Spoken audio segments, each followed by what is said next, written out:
In this video, I want to go into a little bit more depth about the structure of DNA, but with this time with greater focus on the genes. And more importantly, you need to understand that you can have different versions of the same gene.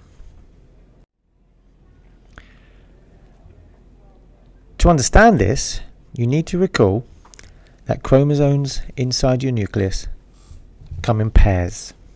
You have 46 in the human cell, 46 chromosomes. Therefore, you have 23 pairs. One of each pair coming from your father and the other one from your mother. And on those entire 23 pairs, we have got the 30,000 genes that code for the characteristics of a human being. Take chromosome number 1, for example, in the top left hand corner. These are the biggest chromosomes.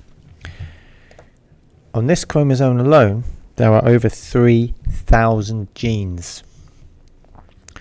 One gene in particular is of interest to scientists because it appears or seems that a mutation in that particular gene can lead to Alzheimer's disease.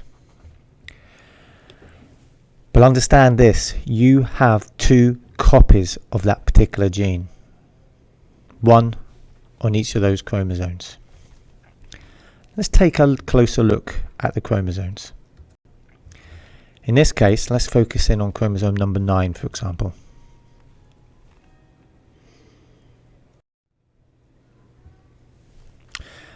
Please recall that these chromosomes are the same. One from your mother, one from your father. They have the same genes that code for certain characteristics. If we can look at the base sequence of these chromosomes,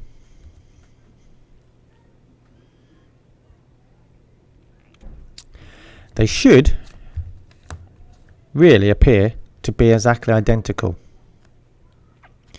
But there will be some differences.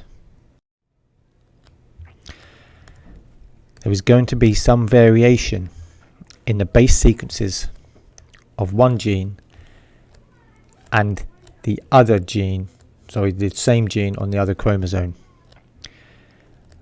I've put one difference in this example now. Can you see it?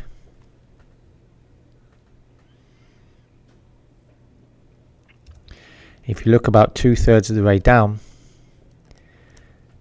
there's a cytosine on the left hand side, C, and an adenine on the other chromosome on the right hand side, A.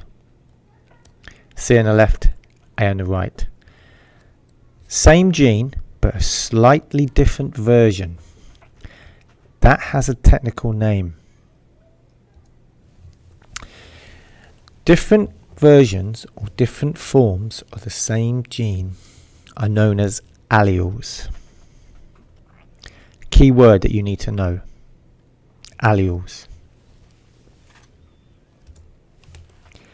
So what's the consequence of having alleles? Well, effectively, it's going to lead to variation in the population. Let's look at how this can happen. If you recall in the previous video, proteins are made by placing amino acids together, which link together in a particular sequence. The instructions come from the nucleotide base sequence of the DNA. And you should recall that they are read in groups of 3, known as the triplet code. So if we run down this base sequence from top to bottom, ACG will code for a particular amino acid. And in both sides, both chromosomes, you've got the same 3 bases, ACG.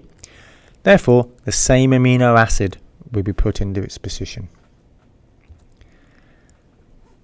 This will continue.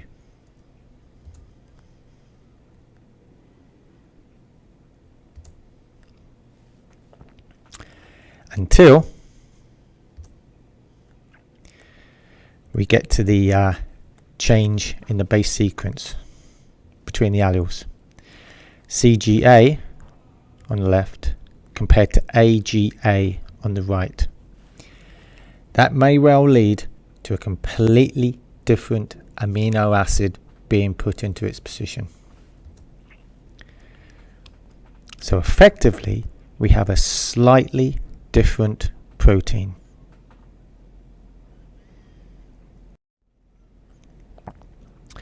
So the same gene, but you can have different versions of the same gene. They differ because their base sequence may vary in one or more of the nucleotide bases. A different version of the same gene is called an allele, and therefore when we make proteins, a protein may be slightly different, and therefore the function of that protein may vary, and we may well see a slightly different characteristic occurring in the population. An example of which is eye colour. We all have genes for eye colour, but we also have alleles, slightly different versions of the same gene, which is why we see a range of eye colours within the population.